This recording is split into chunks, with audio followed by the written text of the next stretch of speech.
Alhamdulillahirabbil alamin wassalatu wassalamu ala asrafil anbiya'i wal mursalin nabiyina Muhammadin wa ala alihi wa sahbihi ajma'in amma ba'du. Kaum muslimin pemerhati Raja TV dan juga raja-raja timur atau berada, alhamdulillah kita bersyukur pada Allah Subhanahu wa taala atas kemudahan dan taufiknya sehingga kita masih diberikan panjang umur dan juga diberikan kemudahan untuk beramal soleh. Nabi mengatakan, ketika ditanya oleh seorang sahabatnya, ayun nasi khairun, manusia yang paling baik itu apa ya Rasulullah? Dia menjawab, man tala umruhu wa hasunna amalu. Yang umurnya panjang, amalnya baik. Semoga Allah Subhanahu wa taala memberi kita taufik, kemudahan untuk menjadi orang yang panjang usianya, panjang umurnya, dan juga banyak amal kebaikan, amal solehnya. Demikianlah nikmat yang agung ini kita wajib syukuri.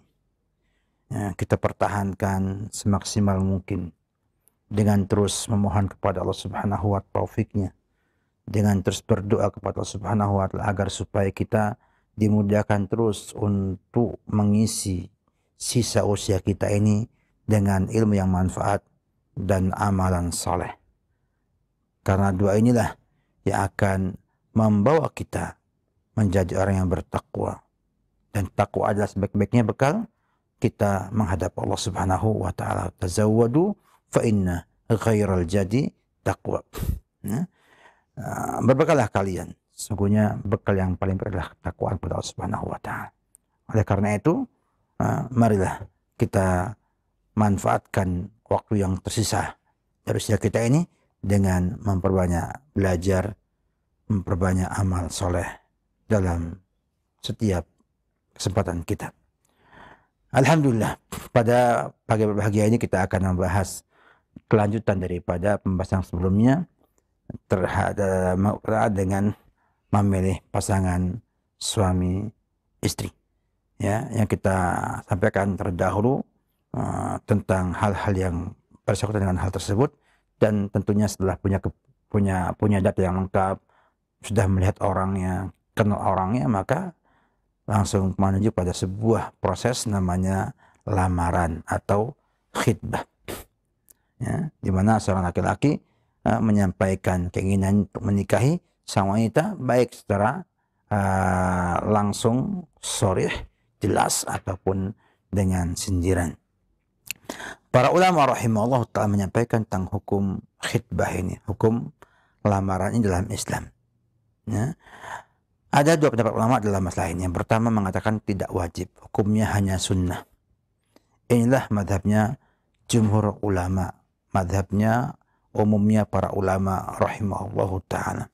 Sehingga Ibnu Qudamah mengatakan bahwa hukumnya adalah tidak wajib, ya, menurut para ulama yang beliau ketahui kecuali Daud Al-Zahiri. Di antara dasar hukum ini disampaikan para ulama rahimahullah ta'ala bahwa Nabi kita Muhammad SAW pernah, ya, mengkhitbah Aisyah dan juga Hafsah bintu Umar.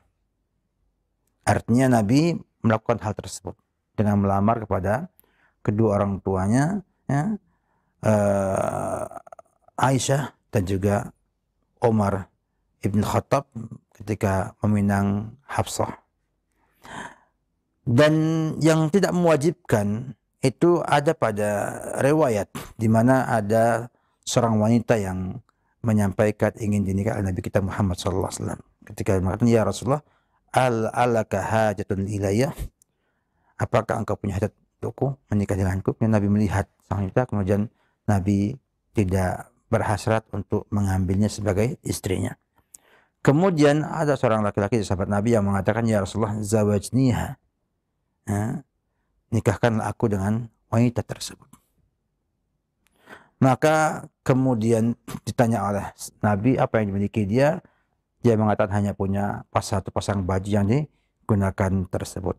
Maka kata beliau, ya, iltamis walau khatamin hadid. Carilah walaupun hanya cincin dari besi. Dan ternyata juga punya juga.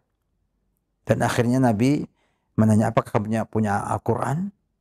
Dia jawab punya. Maka Nabi mengatakan, zawajtuka bima ma'aka minal Quran. Menunjukkan bahwa Nabi langsung menikahkan ia dengan sang wanita tanpa ada di sana lamaran dari pihak laki-laki pihak wanita. Menunjukkan bahwa lamaran bukanlah hukumnya wajib dalam melakukan sebuah pernikahan. Ya. Demikian juga kalau kita melihat kepada pernyataan para ulama rahimahullahu taala, ya, ketika ada seorang di Bani Sulaim, ya, yang mengatakan bahwa aku mengkhidbah Umammah bintu Abdul Muttalib kepada Rasulullah sallallahu alaihi wasallam. Fa'angkihi, ya, kemudian fa'angkahani, Nabi menikahkan dia kepadaku. Ibnu Qayyim mengatakan, wa fihi, dan dalam ini ada la yustaratu fi sihatil aqli taqaddumul khidbah. Tidak disyaratkan dalam sebuah pernikahan itu absahnya pernikahan tersebut dengan didahului oleh sebuah lamaran. Nah, kenapa? Karena idza lam taqa fi syai'in min turqil hadis, ya, wuqu', ya, ya. Artinya tidak ada pada hasilnya adanya sebuah bentuk, ya, sebuah bentuk keharusan daripada melamar, ya, ya. Dan itu bukan juga termasuk dalam rukun pernikahan. Sehingga khidbah ini hukumnya hanya sunnah, ya, hanya sunnah. Dan mereka juga dengan kias bahwasanya, ya, ini adalah sebuah akad seperti jual beli, ya, sehingga tidak wajib adanya khidbah duluan. Artinya kalau orang jual beli itu kan tidak butuh ada sebuah omongan dulu, harus tahu menawar dulu, harus janji dulu, tidak ada, langsung bisa jual beli, sehingga tidaklah ada keharusan ataupun kewajiban untuk melamar sebelum pernikahan. Halnya kenapa? Nanti ketika ada kejadian yang kita juga dapatkan dalam masyarakat, adanya penggagalan pernikahan dari yang melamar karena satu dan dua hal, maka kemudian diganti dengan orang lain untuk menjadi suaminya. Dan dibolehkan, ya, dibolehkan, ya, dan sah pernikahannya. Kenapa? Karena melamar ini hukumnya hanya sunnah saja, karena Nabi mengamalkannya, ya, terhadap Aisyah dan juga Hafsah.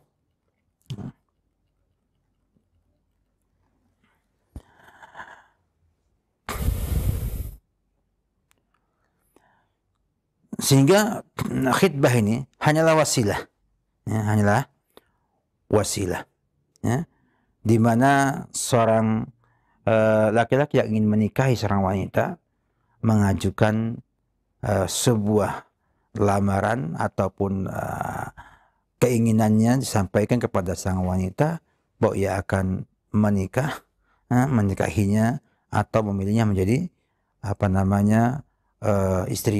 istrinya. Sehingga para ulama rahimahullah taala bersepakat bahwasanya wanita itu boleh dilamar selama tidak ada larangan ataupun pencegah pernikahan, ya.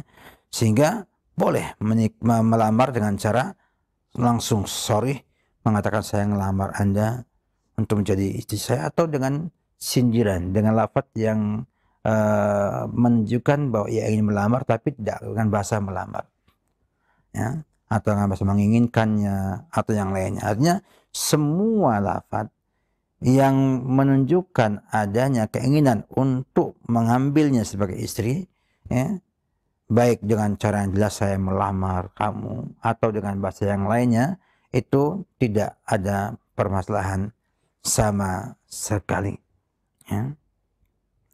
Dan khidmah nikahnya khanfilah bisa langsung kepada sang wanita dan boleh juga langsung kepada walinya, ada walinya. Nah, di sini ya kita sampaikan bahwa lamaran bisa langsung kepada wanita ya, dan bisa langsung kepada kedua orang tuanya. Walaupun secara umum dalam adat di Indonesia itu langsung kepada kedua orang tuanya ya, baru kemudian wanitanya dimintai persetujuan. Namun bergeseran waktu dan juga adat yang kita miliki terjadi di zaman sekarang ini. Ya, sehingga banyak terjadi bahwa sang laki-laki itu melamar kepada sang wanita dulu, baru sang wanita ngomong ke bapaknya. Baru kemudian dipertemukan dengan sang laki-laki. Artinya sebetulnya sudah terjadi penerimaan lamaran itu pada sang putrinya. Baru ngomong ke bapaknya bahwa si fulan mau melamar saya. Padahal sudah ada kesepakatan untuk menikah sebelumnya. Ya, maka kesepakatan antara laki dan perempuan untuk menikah ini sudah masuk dalam bentuk lamaran sebetulnya. Walaupun dalam urufnya kita belum dianggap melamar kalau belum bertemu dengan kedua orang tua sang wanita atau walinya sang wanita tersebut. Nah, sehingga perlu dipahami bersama bahwasanya lamar adalah pernyataan daripada sang laki-laki untuk menjadikan sang wanita sebagai istrinya. Ya. Baik secara jelas, lafadznya jelas, ataupun dengan cara kinayah ataupun sindiran, ya, bahwa ia memang menginginkannya. Nah, khitbah ini pada asalnya dibolehkan. Ya. Namun terkadang hukumnya bisa jadi haram. Sebabnya bisa jadi ada dari dalam orang yang melamarnya. Ya. Misalnya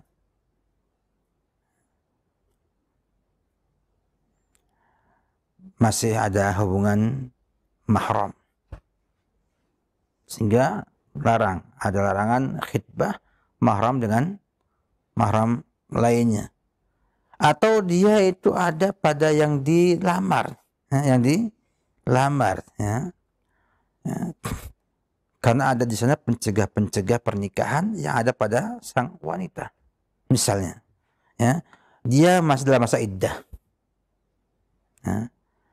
Maka dilarang adanya khitbah ataupun lamaran kepada wanita dalam keadaan masih dalam masa iddah. Iddahnya iddah rujuk. Karena ada namanya iddah talak 1, talak 2, dan talak bain, talak 3. Maka ketika ia masih dalam posisi masa iddah, ya, maka ia itu hukumnya hukum istrinya. Artinya masih hukum istri daripada sang suami yang mentalaknya dia. Sampai selesai masa iddahnya. Tentunya apabila dia masih statusnya istri, tidak mungkin boleh dilamar oleh orang lain. Karena masih statusnya adalah istri daripada sang suami tersebut. Ya. Demikian juga sang wanita ketika masa iddahnya itu, ya, iddah wafatnya sang suami.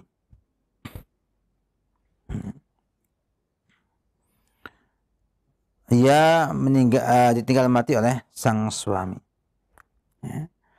Maka tidak boleh mengkhitbah sang wanita tersebut dengan jelas, dengan lafaz tasrih jelas. Namun boleh dengan cara ta'rid. Seperti misalnya orang seperti kamu ini sangat mudah mendapatkan suami yang baru. Atau dengan bahasa-bahasa yang itu menampakkan bahwa ada di sana hasrat untuk melamar sang wanita. Nah, maka dibolehkan, ya, ketika dia itu dengan ta'rid bukan dengan tasrih. Ini yang seperti Allah Subhanahu wa taala firman-Nya surat Al-Baqarah ayat 134 dan 135. Walladzina yatawaffawna minkum wa yadharuna azwajan yatarabbasna bi anfusihinna arba'ata ashrin wa ashra. Orang-orang yang meninggal dunia dari kalian dan meninggalkan para istrinya, maka hendaknya para istri itu mengambil iddah 4 bulan 10 hari. فإذا بلغن أجلهن فلا جناح عليكم فيما فعلن في أنفسهن بالمعروف.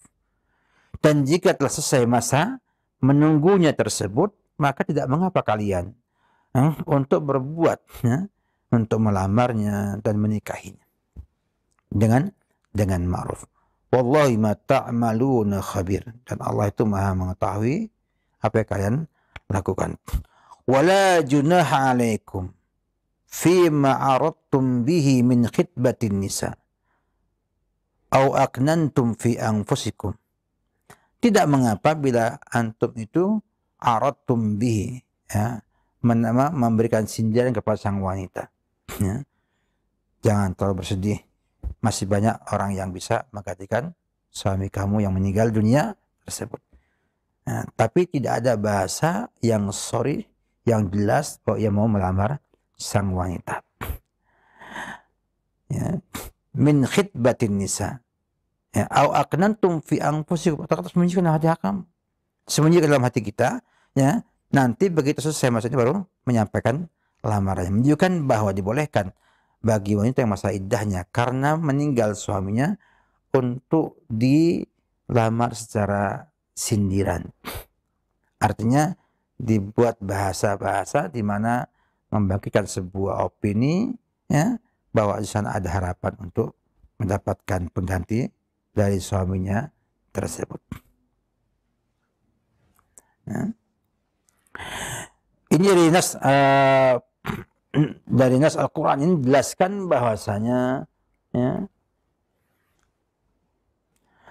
tidak boleh seorang itu yang pertama mengkhitbah orang yang sedang dalam masa iddah talak raj'i, karena dia adalah istri daripada sang suami yang lama. Yang kedua, pada yang tinggal mati oleh suaminya, maka selama masa iddah masih menunggu 4 bulan 10 hari tersebut tidak boleh melamar secara tasrih, secara jelas. Namun boleh dengan apa? Sindiran. Nah, yang masalah adalah bagaimana bila ia sedang dalam posisi iddah, tapi iddahnya talak bain, talak 3 misalnya. Atau fasakh seperti khulu misalnya. Apakah boleh, ya, untuk mengkhitbahnya dengan sindiran?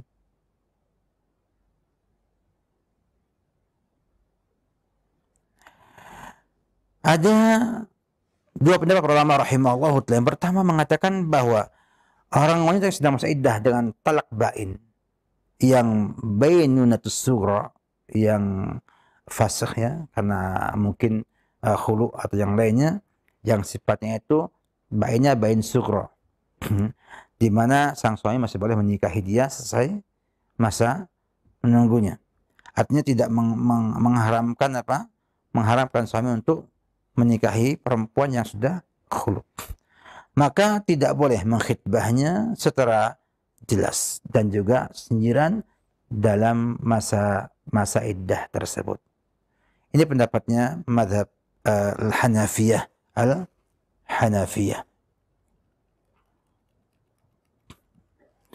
Yang kedua mengatakan boleh dengan ta'rid saja.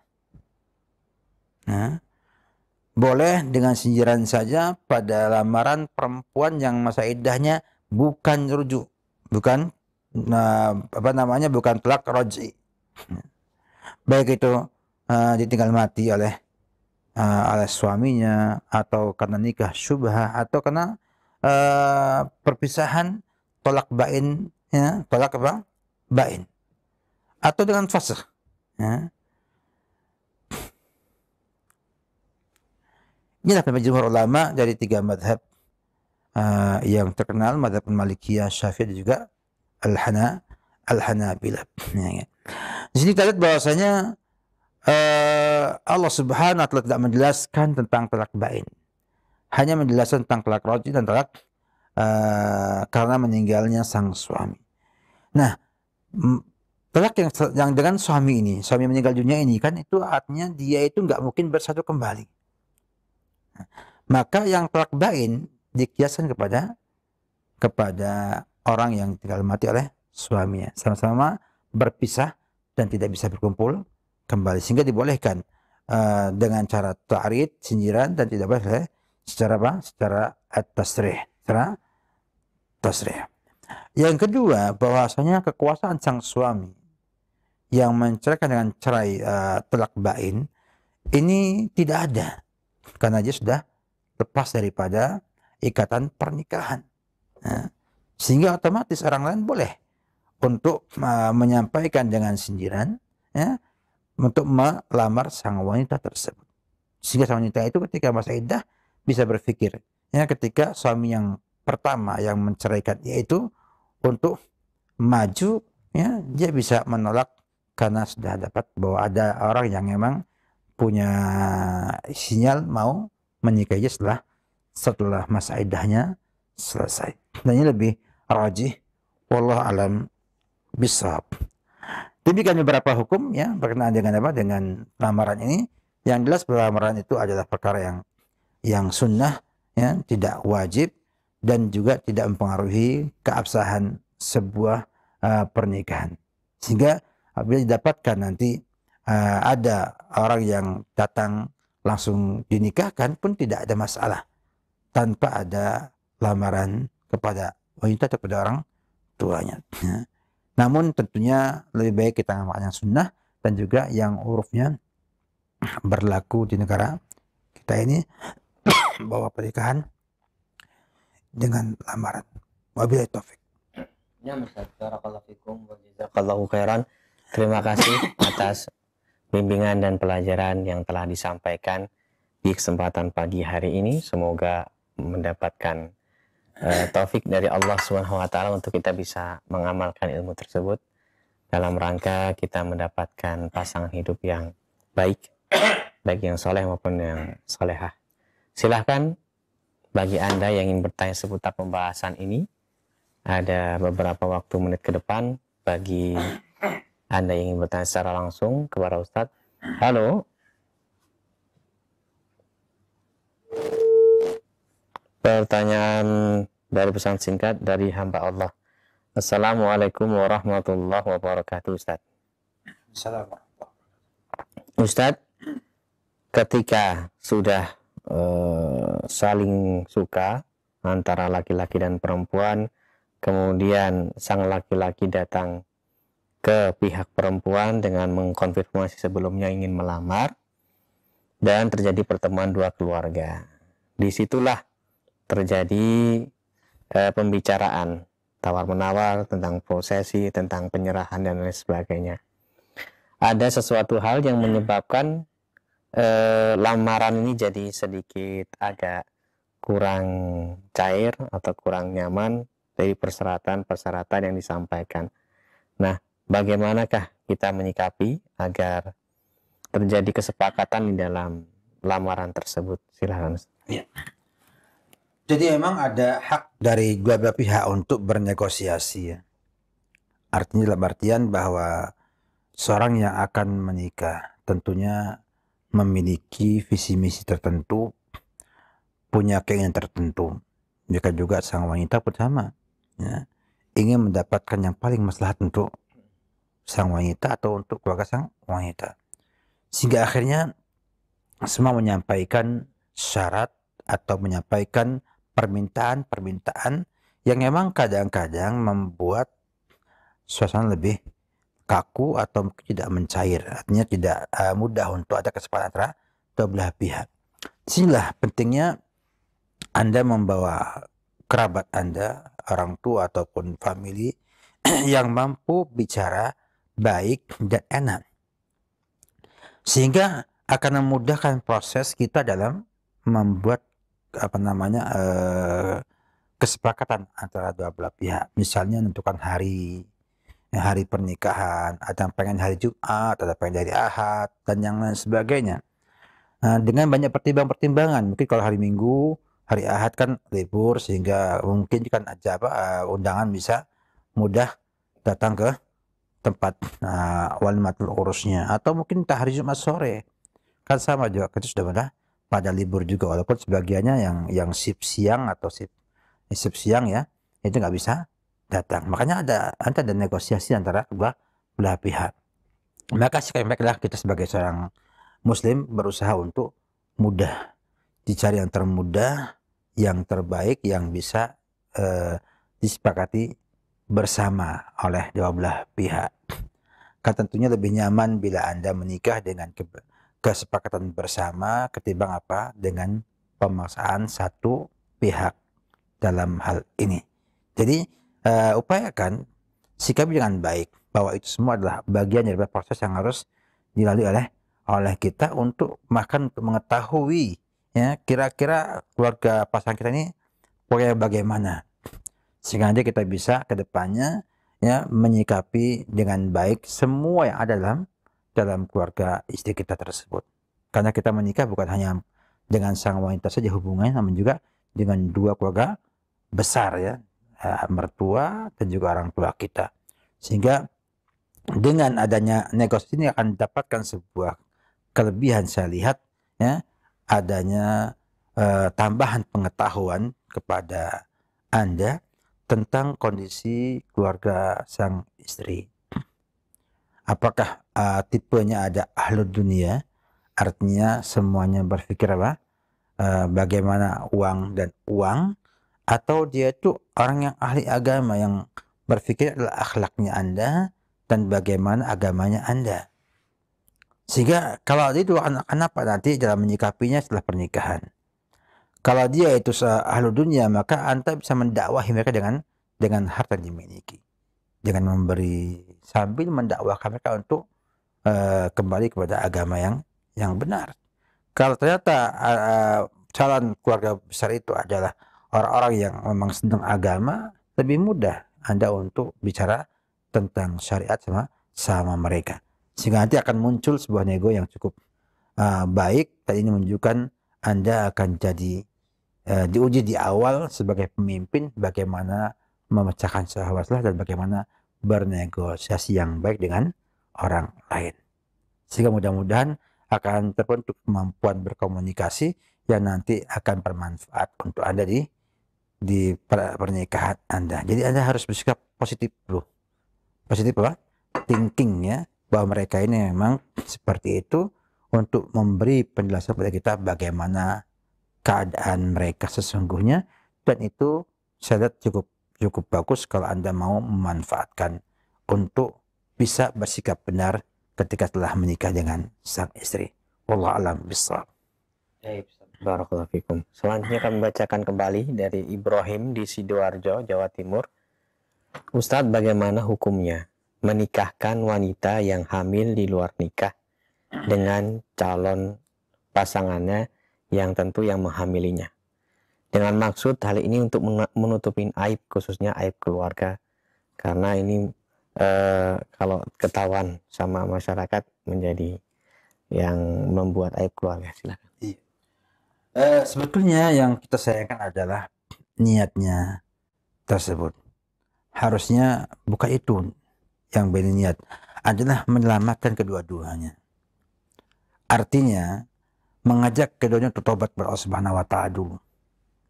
Ya, kita kadang-kadang dihantu-hantu oleh sesuatu yang tidak pasti.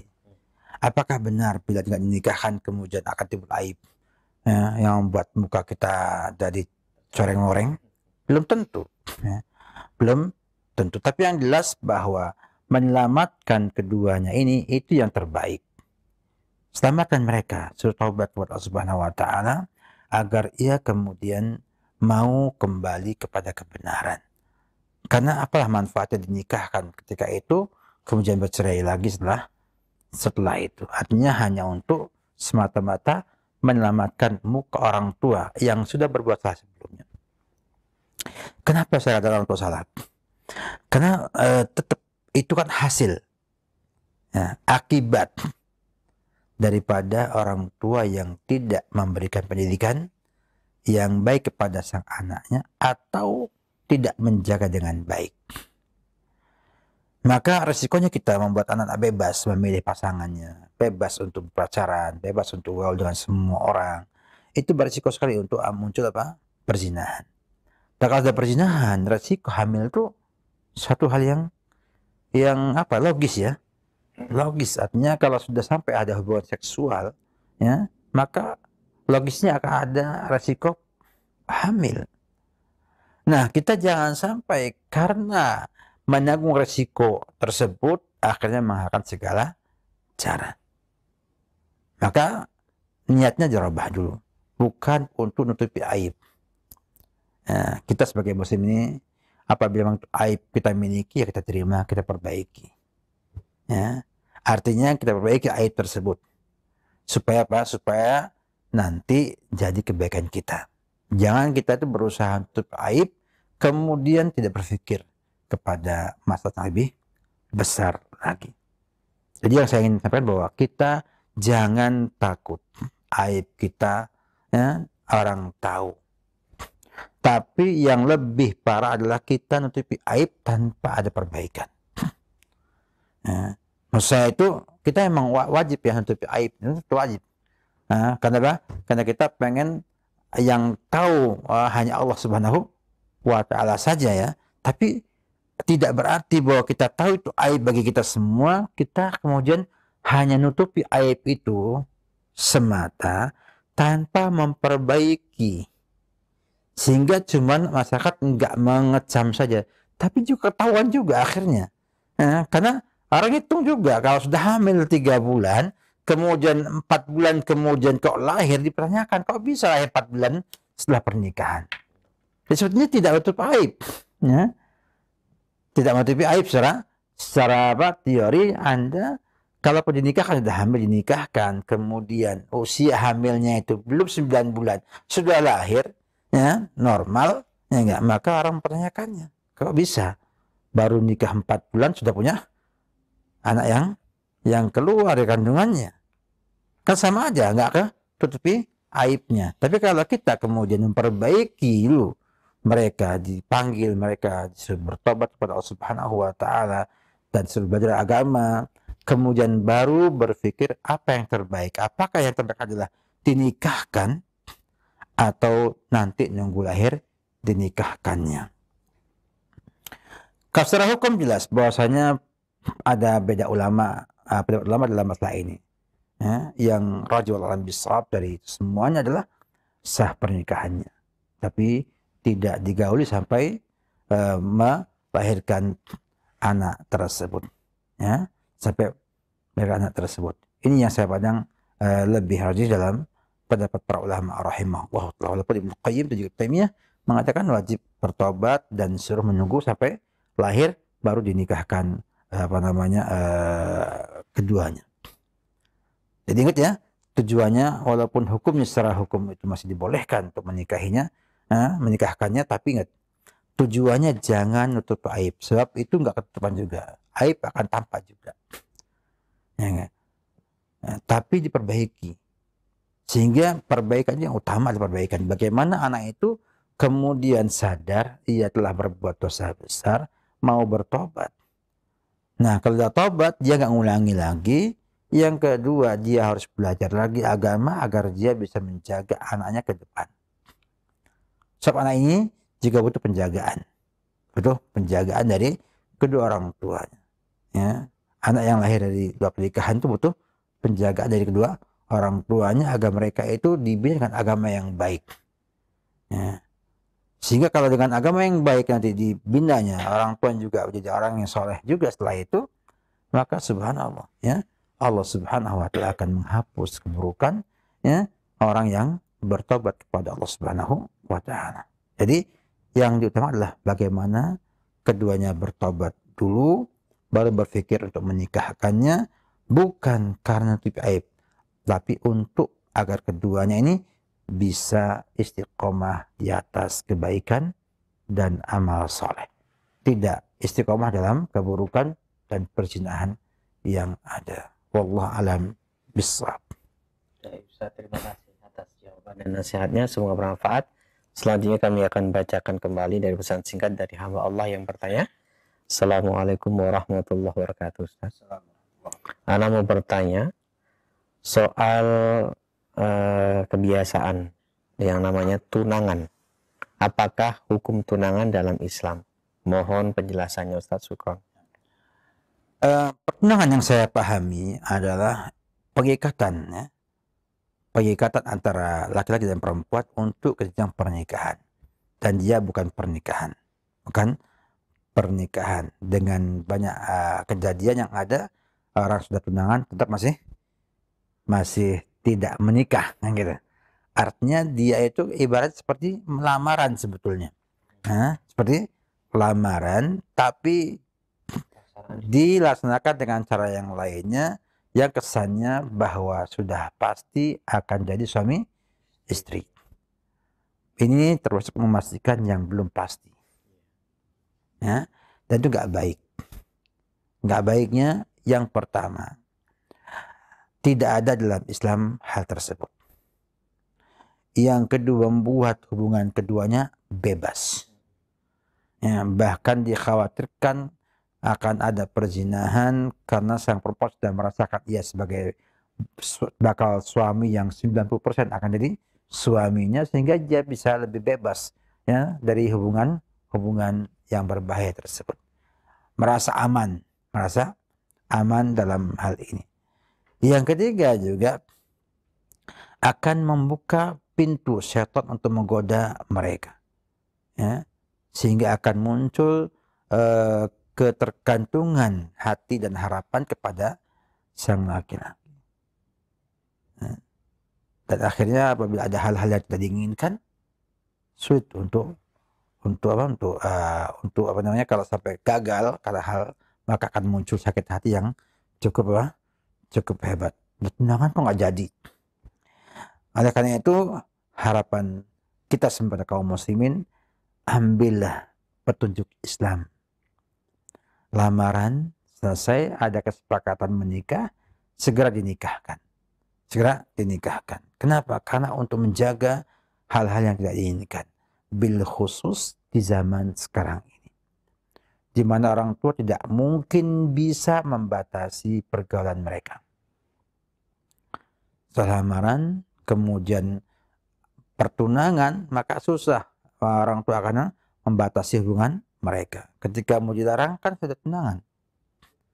Nah, oleh karena itu, jagalah, jangan sampai anak kita berbuat dosa dan maksiat sebelum pernikahan. Dikhawatirkan nanti dosa dan maksiat ini memiliki efek buruk pada pernikahan kedua anak kita tersebut. Oleh karena itu, orang tua hendaknya menghilangkan adat yang seperti ini, tradisi yang ini saya lihat kurang baik, ya, ada, dan apalagi Islam tidak menganjurkannya sama sekali. Jadi tinggalkan, ya. Lebih baik kita mencari yang sudah ada tuntunannya yang jelas, yaitu dengan melamar sang wanita dan kemudian menetapkan pernikahan sesegera mungkin. Semakin jauh, semakin lama jeda antara lamaran dan pernikahan, semakin beresiko. Beresiko. Ada perubahan keinginan pun terjadi. Banyak orang sudah melamar, kelamaan pernikahannya akhirnya gagal di tengah jalan. Dan akhirnya karena gagal, timbul masalah saling musuh antara dua keluarga. Ini udah begitu, ini udah begini. Akhirnya malah tidak menjadi maslahat, malah madarat bagi kedua belah pihak. Maka Islam jelas. Lamaran selesai, dinikahkan secepat mungkin sesuai dengan kelonggaran yang dimiliki oleh kedua belah pihak. Kalau nggak punya orang tua walimatul urusnya, bisa dinikahkan dulu, baru walimahnya ditunda sebulan, 2 bulan akan datang.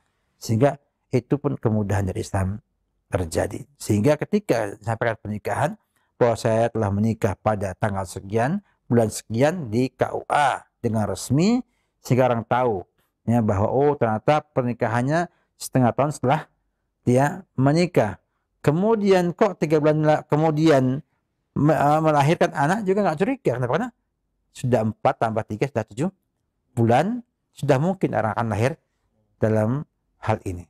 Tapi kalau kemudian ditunda pernikahannya sampai setengah tahun, sampai setahun, dikhawatirkan nanti laki-lakinya berubah pikiran, atau perempuannya sudah nggak punya mood untuk menikah dengan laki-laki tersebut, atau terjadi hal-hal yang nggak diinginkan tengah perjalanan, ya, sehingga akhirnya gagal pernikahannya tersebut.